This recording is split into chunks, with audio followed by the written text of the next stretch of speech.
yaraan kasoo tuuranayna maanta oo dhexda laga gelinayo maxaan dhahay cananaas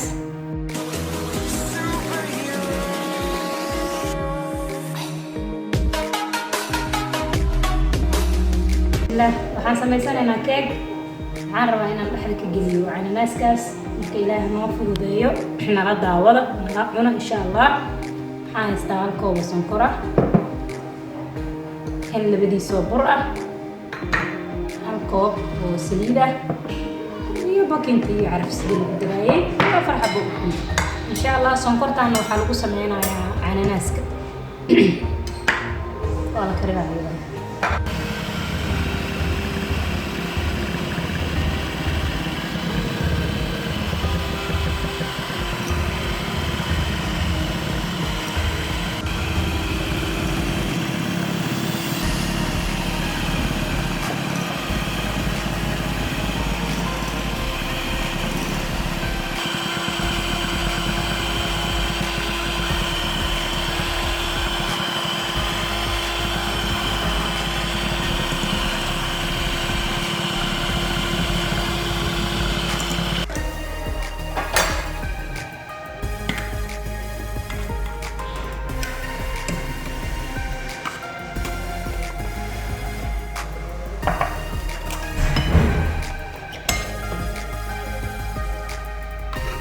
عارف السري